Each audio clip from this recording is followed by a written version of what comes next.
السلام علیکم ورحمۃ اللہ وبرکاتہ. محترم سامعین، Pakistan council of world religion یعنی عادیان عالم پاکستان کے اس خصوصی پروگرام میں آپ سب کو خوش آمدید کہتے ہیں. آپ حسین FM ریڈیو نیٹ ورک سے آپ سے مخاطب ہیں. امید ہے آپ سب خیر و عافیت سے ہوں گے. آج کے پروگرام میں ہم بات کریں گے، چونکہ عمومی طور پر PCWR امن و امان کے حوالے سے بات کرتا ہے اور پھر امن و امان کی خاطر جتنی بھی کوششیں ہوتی ہیں ان سب کے حوالے سے ہم پھر مفصل گفتگو کرتے ہیں. آج ہمارا خصوصی طور پر موضوع ہوگا کہ کس طرح سے اقلیتی برادری کی جتنے بھی حقوق ہیں وہ ہمارے معاشرے میں بہتر طریقے سے ادا ہو سکتے ہیں قرآن و سنت کی روشنی میں، اور ساتھ ہی ساتھ کس طرح سے ہم مختلف جو مذاہب یہاں پہ آباد ہیں ان کے لیے قانون سازی بہتر طریقے سے تجویز کر سکتے ہیں تاکہ ہمارے پروونشل لیول پر بھی اور نیشنل لیول پر بھی وہ پالیسیز کا حصہ بن سکے یا قانون سازی اس حوالے سے ہو سکے. آج ہمارے جو مہمانان گرامی موجود ہیں کسی تعارف کے محتاج نہیں ہیں. ہمارے سب سے پہلے مہمان قاری روح اللہ مدنی صاحب جو کہ چیئرمین ہیں Pakistan council of world religion کے، سابقہ صوبائی وزیر بھی رہ چکے ہیں اور چیف خطیب بھی، اور ساتھ ہی ساتھ موجودہ وقت میں بھی چونکہ ظاہری بات ہے کہ اسلامی اسکالر ہیں تو مختلف معاشرے میں شاگرد بھی رکھتے ہیں اور اس حوالے سے اپنا پیغام بھی پہنچاتے ہیں. ساتھ ہی ہماری دوسری مہمان ہیں میڈم زارا اشتیاق صاحبہ، ایڈوکیٹ ہیں ہائی کورٹ کی اور بہتر طریقے سے مختلف جو انسانی حقوق ہے اس حوالے سے اپنا بہتر خدمات انجام دیتی ہیں، اور ساتھ ہی ساتھ PCWR کے ممبر ہونے کی حیثیت سے اپنا بھرپور صحیح کرتی ہیں کہ کہیں پہ بھی جہاں پہ بھی انسانی حقوق کی بات آئے وہاں پہ اپنا بھرپور انپٹ دے سکیں.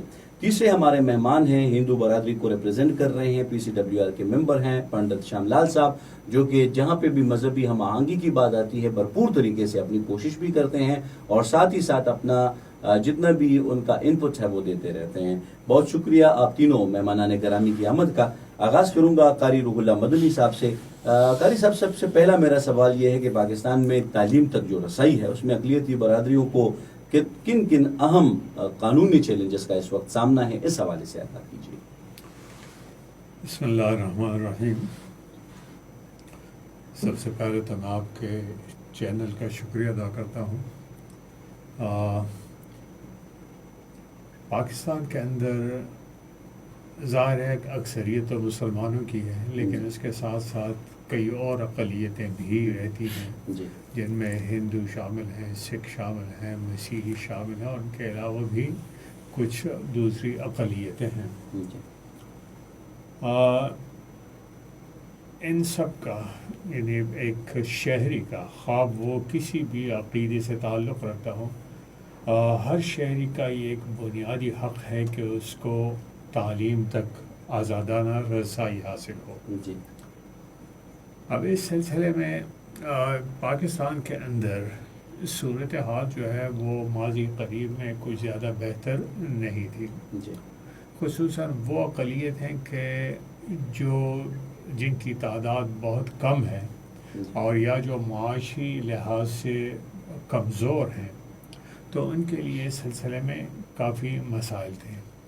کچھ اقلیتیں ایسی ہیں کہ جو اس سلسلے میں میجارٹی سے بھی آگے ہیں. وہ مثلا مسیحی ہیں تو ان کے بہت اچھے اور جو ہے نا معیاری و ترقی یافتہ تعلیمی ادارے ان کے پاس ہیں.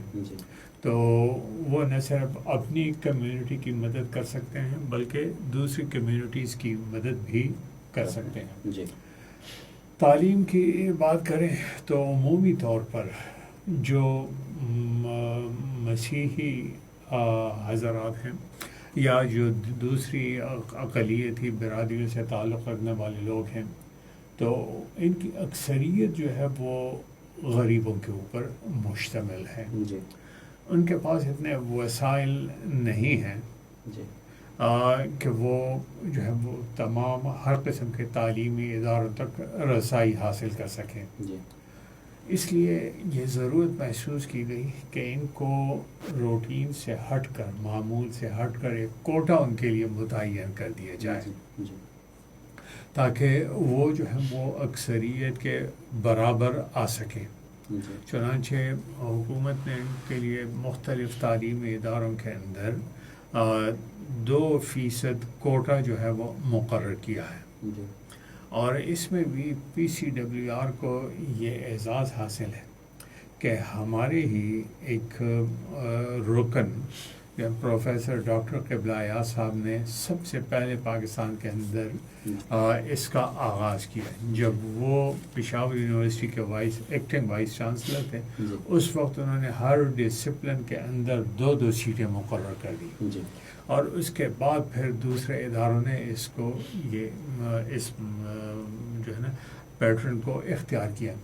تو ہم بجا طور پہ PCWR کے نمائندوں کے طور پہ ہم اس کے اوپر فخر کر سکتے ہیں, اور ہماری اب بھی یہ کوشش ہے کہ اس کو مزید آگے بڑھایا جائے. بعض ادارے ایسے ہیں کہ جن کو یا تو اس سلسلے میں معلومات نہیں, حالانکہ حکومت نے اس کے اوپر باقاعدہ نوٹیفیکیشن جو ہیں وہ جاری کر دیے ہیں, لیکن جو ہے نا وہاں پہ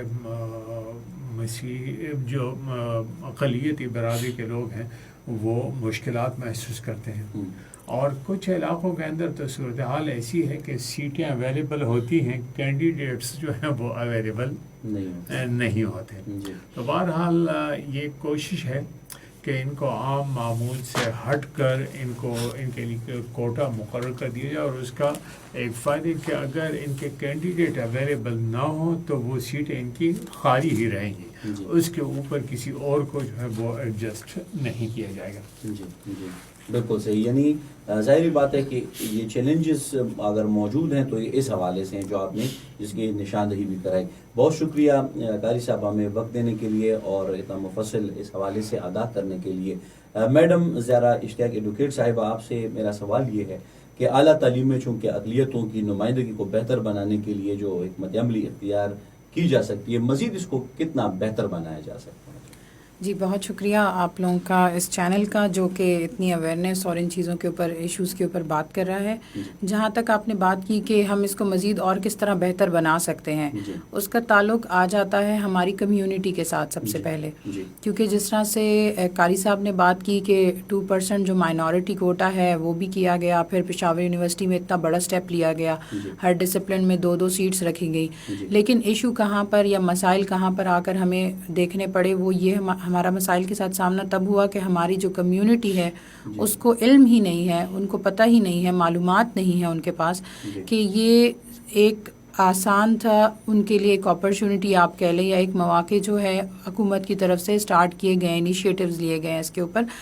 تو جہاں تک یہ مسائل ہم دیکھ رہے ہیں تو اس کو بہتر بنانے کے لیے یا ہماری جو اقلیتی برادری ہے ان کو اس لیول تک لانے کے لیے ضروری یہ ہے کہ ہم سب سے پہلے تو ایک اویئرنیس سیشنز وغیرہ جس میں ہم کمیونٹی تک رسائی کریں اور کمیونٹی کو بتائیں کہ ان کے پاس یہ ایک سہولت یا ایک موقع جو حکومت نے ان کے لیے بنایا ہے, تاکہ ان کو اسی لیول پہ آگے لایا جا سکے جہاں پر ہمارے باقی کے مسلم میجورٹی اس ملک میں جو ہے وہ کھڑے ہیں.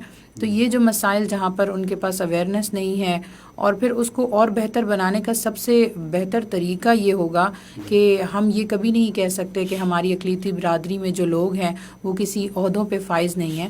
الحمدللہ ہمیں خوشی ہوتی ہے ان کو دیکھ کے. بہت سارے اقلیتی برادری کے ہمارے درمیان موجود ججز صاحبان بھی ہیں, وکلاء حضرات بھی ہیں.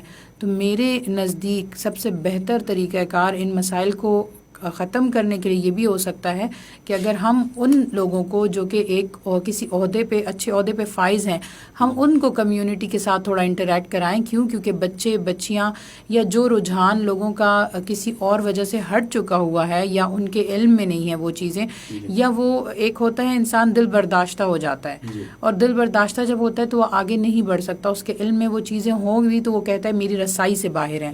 تو جب ایک رول ماڈل اس کے سامنے آئے گا تو پھر وہ اس چیز کو بہت اچھے سے سمجھ کے جو ہے وہ آگے جا سکتا ہے, اور اس کو آگے جاتے وقت ہی ہم بہت سارے مسائل کو جو ہے وہ اوور کم کر سکتے ہیں. بالکل یقیناً آپ نے مناسب فرمایا. لیکن یہ شعور کی آگاہی کے حوالے سے جب ہم بات کرتے ہیں تو ظاہری بات ہے کہ مختلف جس طرح سے مسلمان پلتے بڑھتے ہیں اس معاشرے میں, اسی طرح سے دیگر کمیونٹی کے لوگ بھی ہیں.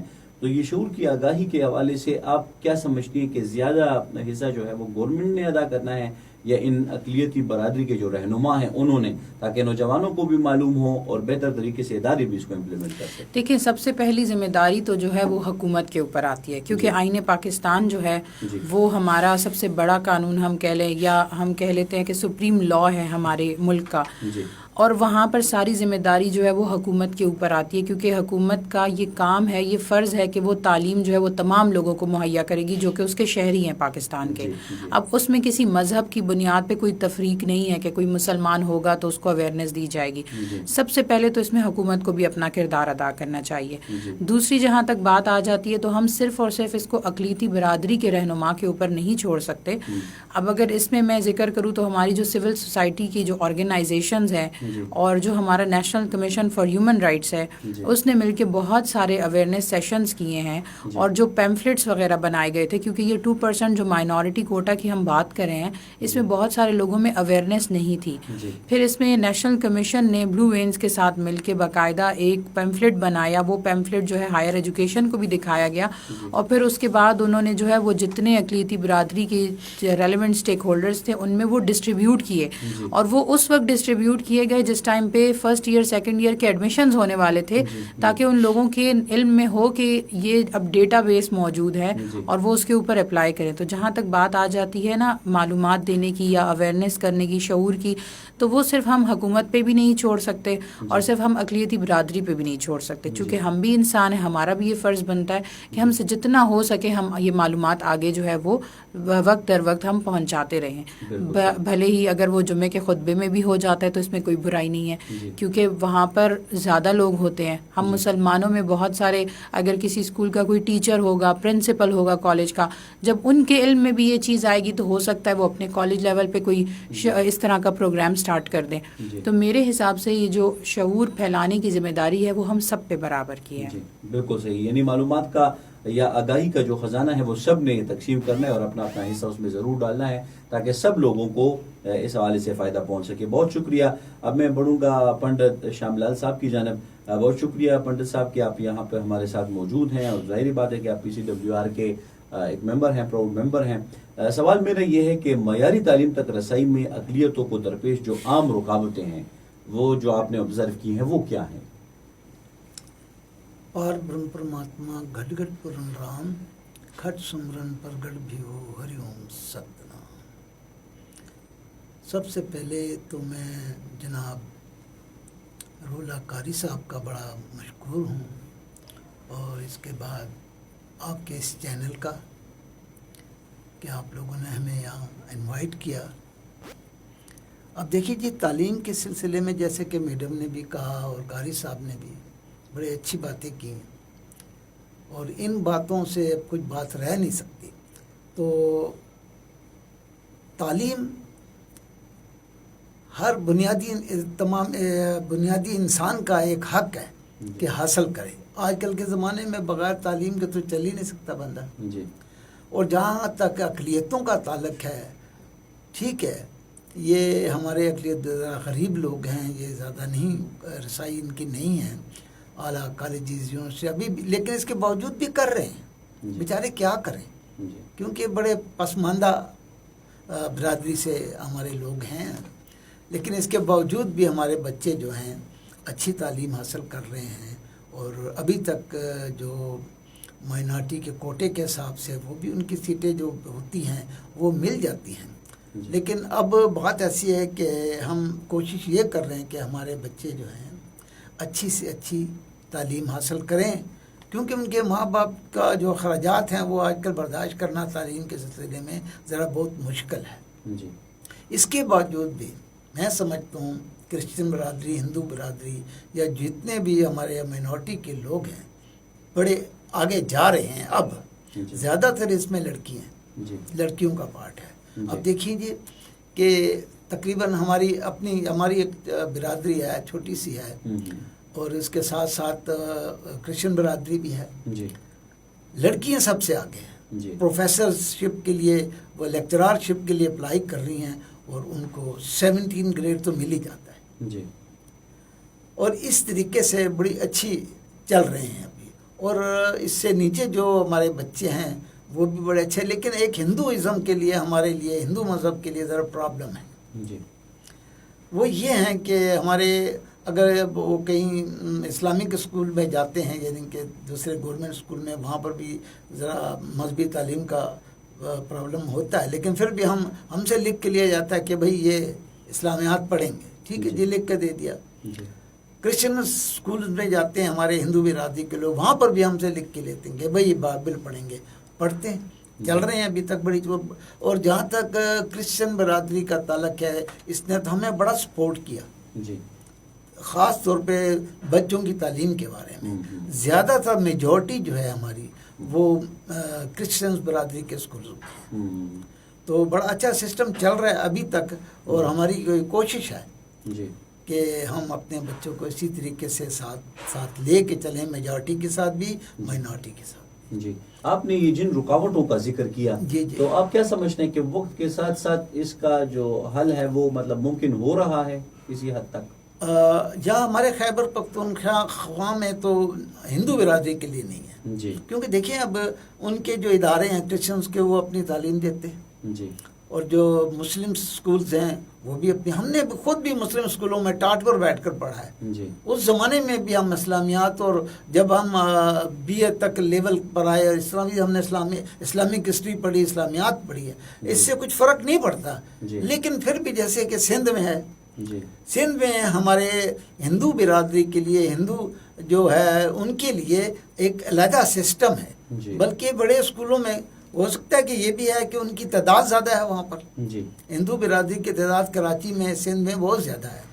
تو وہاں ایک علیحدہ نصاب بنایا ہوا ہے ہندوازم کے لیے, ہندو مذہب کے لیے. تو میں سمجھتا ہوں تھوڑا بہت تو ابھی یہاں پر ایتھکس میں کچھ ہمارے اس میں شامل کیے گئے ہیں. تو وہ بھی کوئی آپشنل بیس پر کوئی لیتا ہے تو ٹھیک ہے, الیکٹیو سبجیکٹ ہیں. تو اس طریقے سے رکاوٹیں ایسی نہیں ہیں کہ جس کو دور نہ کیا جا سکے, اور جو رکاوٹیں ہیں اس کو بھی ہم کوشش کر رہے ہیں کہ وہ دور ہو. جی, تو آپ کیا سمجھتے ہیں کہ مطلب تعداد کم ہونے کی وجہ سے, چونکہ ظاہری بات ہے کہ وہ جو کانٹینٹ ہے وہ مسلمانوں کو تو نہیں پڑھا سکتے, ظاہری بات ہے, تو اس کو لازمی طور پر آپ نے جس طرح کہا کہ وہ ایک حصہ ہے, اگر کوئی آپشنل طور پر لینا چاہے تو یہ تو ایک اچھی پیش رفت ہے میرے خیال سے. تو اس کو آپ مطلب وہ فالو کر رہے ہیں, ابھی بھی ہم اسی کو فالو کر رہے ہیں. جی جی, اور میٹرک لیول تک تو ہم اس کو فالو کر رہے ہیں, لیکن اس سے نیچے کچھ خاص ہو نہیں ہے. جی جی جی, اس سے نیچے جو ہے وہ ہمیں لکھوا لیتے ہیں ہم سے کہ بھئی اسلامک اسٹڈی کرے گا, اور وہاں پر بائبل کی اسٹڈی کرے گا. ہم کہتے ہیں ٹھیک ہے. ابھی ایسا کوئی سسٹم ہمارے لیے خیبر پختونخوا میں نہیں بنا. جی, اور آپ کے جو متعلقہ اسٹیک ہولڈرز ہیں, یعنی جن لوگوں کو آپ منتخب کرتے ہیں, اسمبلی میں جاتے ہیں, یا آپ کی کمیونٹی کے اگر فار ایگزامپل مخصوص کوٹے پہ بھی جاتے ہیں, تو ان سے بھی اس حوالے سے ابھی تک آپ لوگوں کی مشاورت نہیں ہوئی, یا اگر مشاورت ہے تو وہ مؤثر نہیں ہے؟ وہ ابھی تک میں سمجھتا ہوں کہ انہوں نے کچھ ہمارے لیے کیا نہیں. جی جی, کوشش تھی ہماری, لیکن ابھی تک وہ اس طرف نہیں آئے. جی جی, بہت شکریہ. قاری صاحب, جس طرح سے پنڈت صاحب کے ساتھ ہماری گفتگو ہوئی, اور میں نے ان سے یہی عرض کیا کہ بنیادی طور پر آپ کے جو رہنما ہیں, جس طرح سے دیگر مطلب اگر فار ایگزامپل کرسچن کمیونٹی کے ہیں, پیش رفت انہوں نے کی ہے, تو اسی بنیاد پہ کہ انہوں نے ان کے رہنما مسلمانوں کے ساتھ بیٹھے ہیں, یا جو رول کرنے والے لوگ ہیں ان کے ساتھ بیٹھے ہوئے ہیں, جو چاہے جو بھی ہوں, اور ان کے ساتھ بہتر طریقے سے قانون سازی کے لیے, یا دیگر جو ان کے باہر کی کمیونٹیز ہیں ان کے ساتھ مل کر کوئی کانٹینٹ بنا دیا ہے.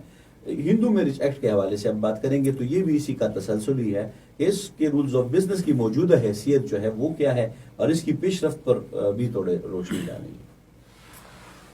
ہندو میرج ایکٹ کے بارے میں بات کرنے سے پہلے میں سابقہ موضوع کے بارے میں ایک دو باتیں اس کا اضافہ کرنا چاہتا ہوں. جی ضرور. ایک تو یہ کہ جہاں تک آگاہی کا تعلق ہے, جی, تو ہم اس کے اوپر کام کر رہے ہیں. آج ہمارا یہ پروگرام جو ہے یہ بھی آگاہی کا ایک حصہ ہے. ایگزیکٹلی. دوسری بات یہ کہ ہم جو اس سلسلے میں کئی سیمینار ہم نے مختلف اقلیتی برادریوں کے جو بڑے ہیں مذہبی رہنما ہیں, ان کو جمع کر کے ہم نے میٹنگز کی ہیں, اور ان کو توجہ دلائی کہ آپ اپنی اپنی کمیونٹی کے اندر جو اہم مواقع ہیں, مثلا کرسمس ہے, ایسٹر ہے, دیوالی ہے, ہولی ہے, یا بابا گرو نانک برتھ ڈے, یا کوئی اور ایسا ہو, تو اس میں آپ اپنی اپنی کمیونٹیز کو جو ہے وہ آگاہی دیا کریں. جی جی, کیونکہ ذمہ داری جو ہے یہ سب سے زیادہ تو خود اس متعلقہ کمیونٹی کی ہوتی ہے، جی اس کے بعد دوسری کمیونٹیز کی ذمہ داری آتی ہے سب کی. جی. لیکن اگر اس کو جو ہے نا ترجیحی بنیاد پہ ہم بات کریں تو ہر کمیونٹی کی اپنے لوگوں کی ذمہ داری ہے. بالکل بالکل. تیسرا کام ہم نے یہ کیا کہ ہم نے بروشر وہ چھپوائے جی. اور ایڈمیشنز کے موقع پہ گزشتہ 2 سال سے ہم یہ پریکٹس کر رہے ہیں کہ مختلف تعلیمی اداروں کے اندر ہم باقاعدہ ایک ڈیسک قائم کر دیتے ہیں. جی وہاں PCWR کا نمائندہ بھی ہوتا ہے اور کسی نہ کسی مائنورٹی کمیونٹی کا بندہ بھی ہوتا ہے، اور وہ وہاں پہ جا کے مائنورٹیز کے جو کینڈیڈیٹس ہوتے ہیں ایڈمیشن کے لیے جی. ان کی مدد کرتے ہیں، ان کو سپورٹ کرتے ہیں، ان کو گائیڈ کرتے ہیں. جی پھر ان کے علاوہ جو ہے ان کو یعنی کوٹے کے علاوہ جی ان کو جنرل سیٹس کے اوپر بھی جی جو ہے وہ داخلے کی اجازت ہوتی ہے اگر میرٹ کے اوپر وہ آئیں. جی تو یہ صورتحال ہے. جی جہاں تک دوسرے یہ اس کا تعلق ہے، اسلامیات کا تعلق، تو ہم اسلامیات کے موضوع کے مضمون کے متعلق خود ہمیں بھی کچھ شکایات ہیں مسلمانوں. جی. وہ اسلامیات نہیں رہا، وہ ایتھکس کا یا اخلاقیات کا مضمون زیادہ رہا. جی جہاں تک اسلامیات کا تعلق ہے تو وہ ہر کمیونٹی خود کرتی ہے. یعنی ہمارے ہاں جو غریب اور پسماندہ ترین لوگ بھی ہوتے ہیں مسلمان، وہ اپنے لیے گاؤں کے کسی مسجد کے اندر، کسی بیٹھک کے اندر کوئی استاد رکھ لیتے ہیں کہ جی ہمارے بچوں کو قرآن پڑھاؤ، یہ پڑھاؤ، وہ تو دینی تعلیمات وہ کرتے ہیں.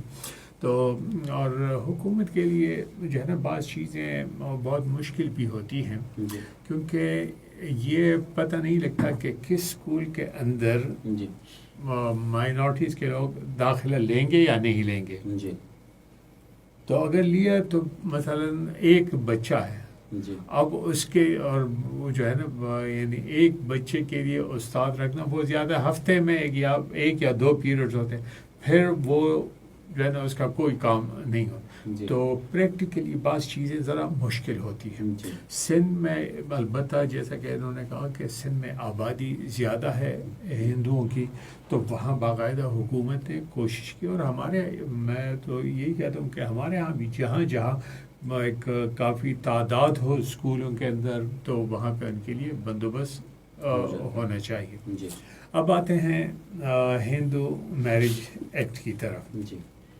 تو دیکھیں میرج جو ہے یہ ہے تو انسان کی بنیادی ضرورت، جی مرد و خواتین سب کی. جی پھر جو ہے نا اس میں ایک مذہب کی بھی کوئی کہتے ہیں، ہندو بھی شادی بیاہ کرتے ہیں، مسیحی بھی کرتے ہیں، سکھ بھی کرتے ہیں، دوسرے مذاہب والے بھی کرتے ہیں. ہمارے لیے یہاں پاکستان کے اندر یہ کہ ہندو اور مسیحی کے لیے تو میرج ایکٹ جو ہیں وہ موجود تھے شروع میں. جی مسیحیوں کے لیے جو ہے نا 19ویں صدی میں انگریزوں نے وہ جو ہے وہ رائج کیا تھا، اور ہمارے ہاں تو اس کو ایک سول لا کے طور پہ اس کو انگریزوں کے زمانے میں پروٹیکشن حاصل تھی. لیکن باقاعدہ طور پر 60 کی دہائی میں یہاں مسلم عائلی قوانین کا جو ہے بل جو ہے وہ پاس کیا گیا. جی تو اس وقت سے لیکن ہندو ہمارے جو ہے نا پاکستانی جو ہیں ان کے لیے مسائل تھے. جی خصوصاً اس سلسلے میں شادی تو ہو جاتی ہے، جی لیکن جب یہی لوگ پاکستان کے اندر یا باہر کہیں سفر کرتے ہیں، جی یا وہ کسی دفتر میں جاتے ہیں، یا کوئی تنازع پیدا ہوتا ہے، یا کوئی میراث کا مسئلہ آ جاتا ہے، تو پھر ان کو ثابت کرنا پڑتا ہے کہ جی واقعی یہ 2 بندے، ان کے درمیان میاں بیوی کا رشتہ ہے یا باپ بیٹے کا رشتہ ہے. جی تو اس کے لیے یہ رجسٹریشن جو ہے یہ ضروری ہوتی ہے. جی اب بدقسمتی سے یہاں پہ سکھوں کے لیے بھی ایسا بندوبست نہیں تھا، ہندوؤں کے لیے بھی نہیں تھا.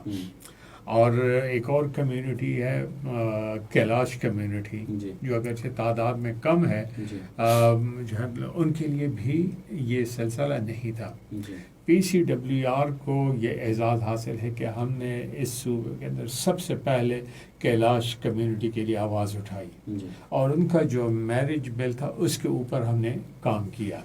وہ بھی جو ہے نا اب غالباً لاء ڈپارٹمنٹ کے پاس ہے ویٹنگ کے لیے اور انشاءاللہ تھوڑے ہی عرصے کے اندر وہ حکومت کی طرف سے منظور ہو جائے گا. مسیحی برادری کا جو بل تھا اس میں کچھ چینجز تھیں، وہ بھی ہم نے ان کے مشورے سے وہ تجویز کی ہیں، ان کے اوپر کام ہو رہا ہے. اور ہندو میرج ایکٹ جو ہے یہ تو باقی صوبوں میں نافذ ہو چکا ہے، اسلام آباد میں نافذ ہو چکا ہے. صرف یہاں پہ مسئلہ تھا تو ہماری صوبائی حکومت نے اس کو اڈاپٹ کیا جو اسلام آباد میں تھا، لیکن اس کے اندر کچھ تبدیلیوں کی خواہش ظاہر کی خود ہندو کمیونٹی نے. ہم نے اس کے اوپر کام کیا اور وہ بھی جو ہے یعنی لاء ڈپارٹمنٹ کے پاس تقریباً آخری مراحل میں انہوں نے کچھ چیزیں تجویز کی تھی، اس میں تبدیلیاں تجویز کی تھی.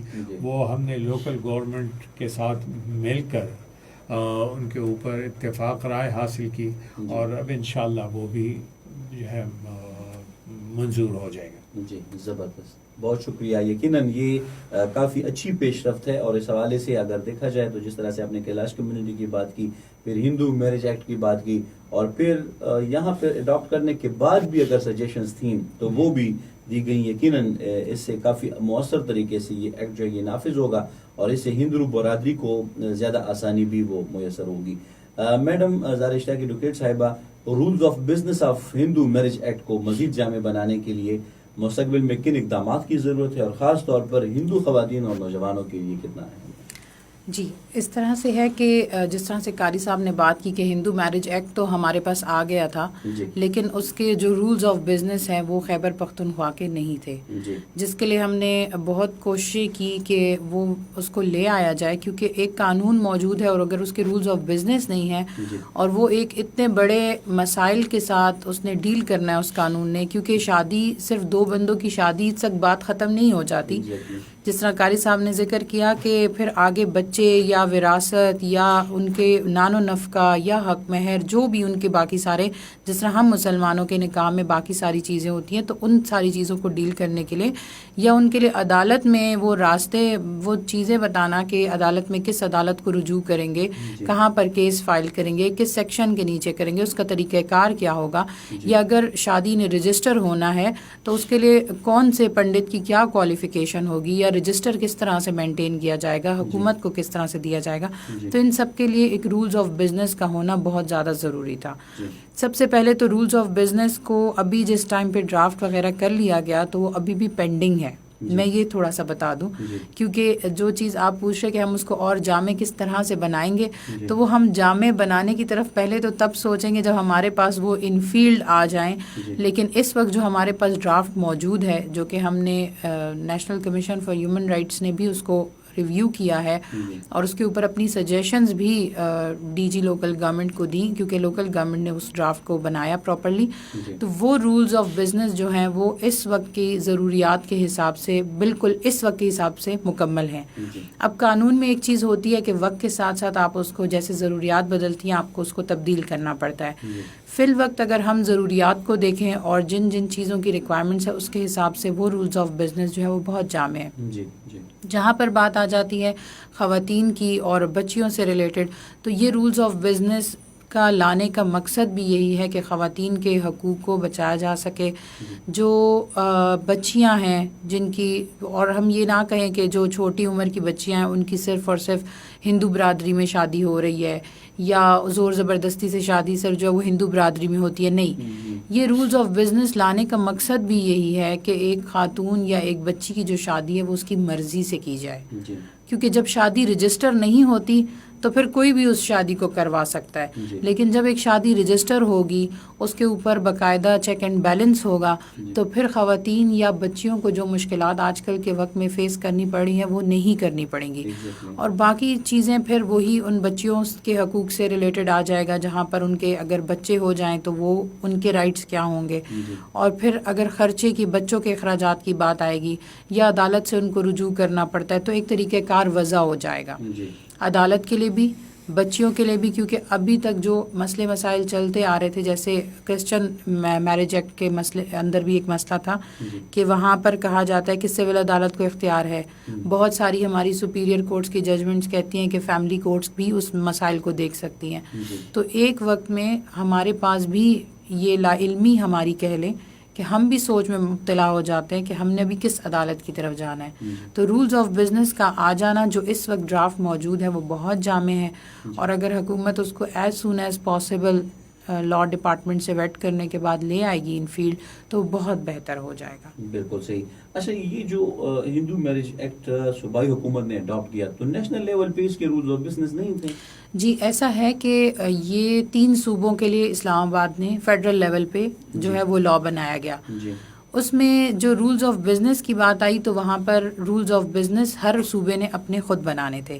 اب فیڈرل لیول پہ جب ہم لوگوں نے ڈی جی لوکل گورنمنٹ کے ساتھ بات کی تو ہمارے پاس نیٹ پہ بہت سارے ایسے ڈرافٹ آ رہے تھے جو یہ ظاہر کر رہے تھے کہ اسلام آباد میں اور باقی صوبوں میں بھی رولز آف بزنس ہے.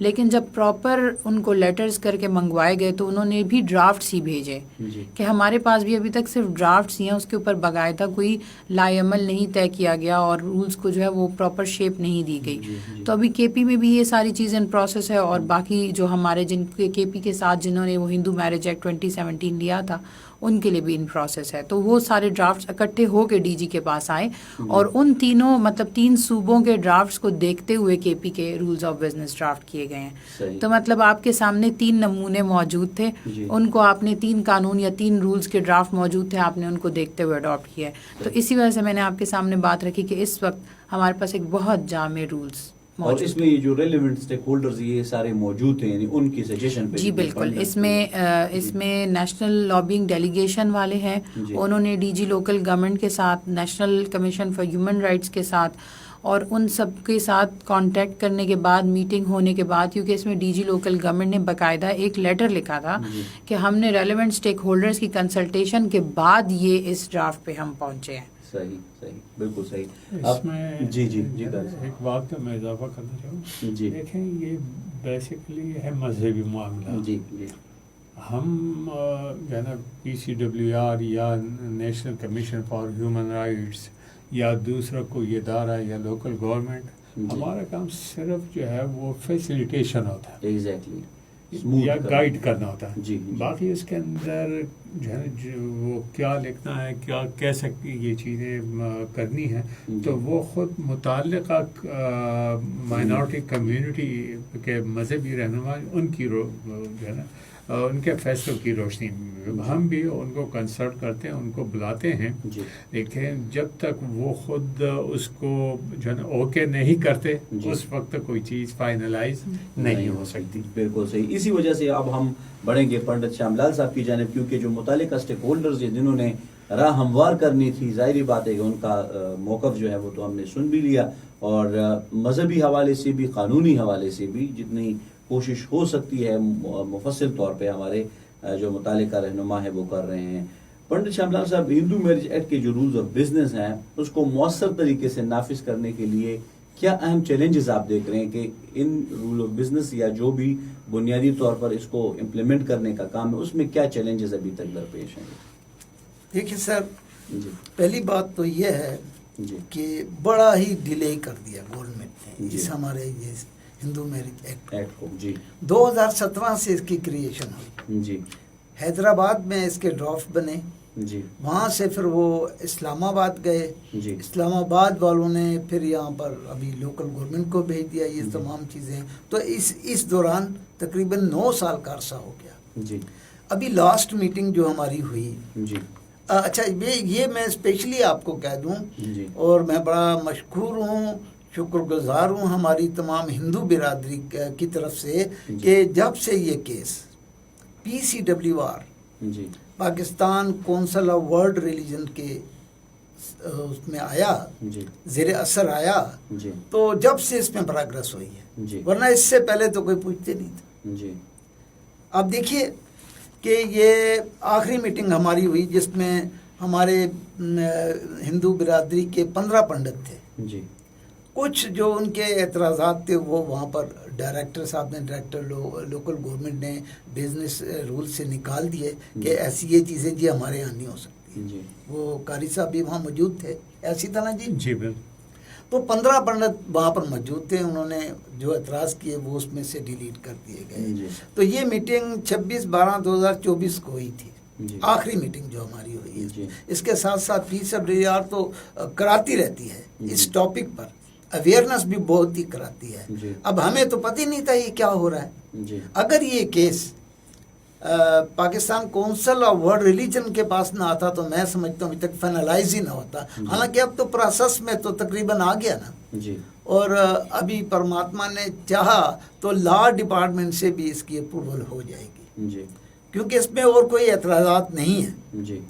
اور یہ بڑی اچھی بات ہے کہ ہماری ہندو برادریوں کی لڑکیوں کو, لڑکوں کو, بچوں کو, جو بھی ہے ان کو بڑا اس میرج سے بڑی پروٹیکشن ملے گی. ابھی میں آپ سے ریسنٹلی ایک اس جنرل ٹاک میں لے آتا ہوں اس چیز کو بھی, اور کیونکہ ہمارے ساتھ میڈم ایڈوکیٹ بھی بیٹھی ہوئی ہیں. ایک لڑکا ہے, وہ اس کے 2 بچے ہیں. اب اس نے ایسا کیا کہ اپنے آفس کی کسی لڑکی سے اس نے تعلقات قائم کیے. وہ مسلم تھی. تعلقات چلتے رہے آخر کار کیا ہوا. اب ریسنٹلی بات ہے کہ پہلے تو وہ مسلم ہوا, اور اس کے بعد اس لڑکی سے نکاح کرا. ظاہر ہے کہ نکاح مسلم سے تو ایسے نہیں ہو سکتا جب تک کہ وہ مسلمان نہ ہو. اب جو ہندو 2 بچوں کی ماں, چھوٹے چھوٹے بچے نرسری میں پڑھ رہے ہیں ابھی, اب وہ ہندو لڑکی ہے. اب اس کو وہ یہ روپ دیتا ہے, یہ اس کو دھمکی دیتا ہے کہ بھائی تم بھی مسلمان ہو جاؤ ورنہ جاؤ. اب وہ کہتی کہ میں تو مسلمان نہیں ہوتی. ابھی تک تو یہ چل رہا ہے, آگے دیکھو خدا کیا کرتا ہے. تو میرا مطلب یہ ہے کہ ایڈوکیٹ صاحبہ سے میں درخواست کروں گا کہ کیا اس میں کیا ہو سکتا ہے. مجھے بتائیں گے کہ اس میں ہم کیا کریں. ایک ایڈوائس آپ سے لے رہا ہوں اس چینل سے, کیونکہ یہ بڑا ضروری ہے کہ وہ ہندو ایکٹ پر بات ہو رہی ہے, اور یہ بھی کہ اسی میرج کے سلسلہ ہے. اور وہ لڑکی بھی تقریباً اتنی زیادہ عمر کی بھی نہیں ہے, تو اب اس کی زندگی تو گئی. پورا گھر ایک عورت نے عورت کا تباہ کر دیا. تو یہ شادی بیاہ کے بعد, اس ایکٹ کے بعد یہ حالات کریٹ ہوتے ہیں بندے میں. تو میڈم آپ بتائیں گے ذرا کہ ہم اس کے لیے کیا سٹیپ لیں. اصل میں دیکھیں بنیادی طور پہ محترمہ ایڈوکیٹ صاحبہ تو بتا بھی دیں گی, لیکن ظاہری بات ہے کہ اس کے لیے تو PCWR جو سیشنز کنڈکٹ کراتے ہیں اور اس میں مفصل گفتگو ہوتی ہے اس حوالے سے, اور اس حوالے سے پھر باقاعدہ سجیشنز آتے ہیں, اور ان سجیشنز پر پھر قانون کو دیکھنا پڑتا ہے. اور قانون بھی ایسا نہیں ہے کہ ہم اٹھا کے کوئی اپنی طرف سے کوئی بات کہہ دیں. بنیادی جو انسانی حقوق ہیں اس کی روشنی میں پھر بات کرنی پڑتی ہے. تو میرے خیال سے اگر ہم اس پہ ڈیبیٹ پروگرام کے اندر نہ کریں تو بہت بہتر رہے گا. باقی پنڈت صاحب آپ نے جس طرح بات کی, یقیناً یہ ایک بہت مشکل مرحلہ ہے. اسی وجہ سے آپ سے پہلے جب میں نے قاری صاحب سے بات کی, ایڈوکیٹ صاحبہ سے بات کی, تو ان کے موقف کو جاننے کا بنیادی مقصد بھی یہی تھا کہ اب تک کیوں ہندو میرج ایکٹ جو ہے وہ منظور نہیں ہوا. کیونکہ ظاہری بات ہے کہ جب اقلیتی برادری یہاں پہ بس رہی ہے, اس میں اگر ہم پھر بات کریں گے تو ظاہری بات ہے کہ اس لڑکے کو بھی ہم ڈیفینڈ کر سکتے ہیں. پھر اگر اس خاتون کی ہم بات کریں تو اس کے اپنے حق ہیں, اس حوالے سے بھی اس پہ سوچنا پڑے گا.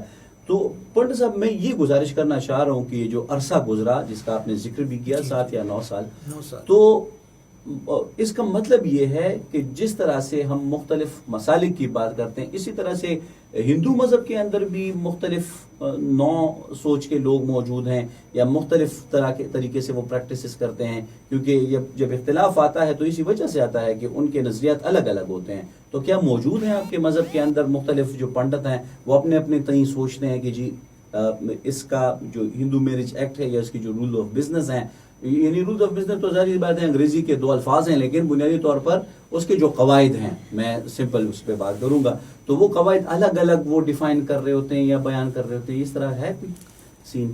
دیکھیے جی, ابھی تک تو ہم اپنے پرانی روایات پر, پرمپرا پر, یعنی روایات پر چل رہے تھے. جی جی جی.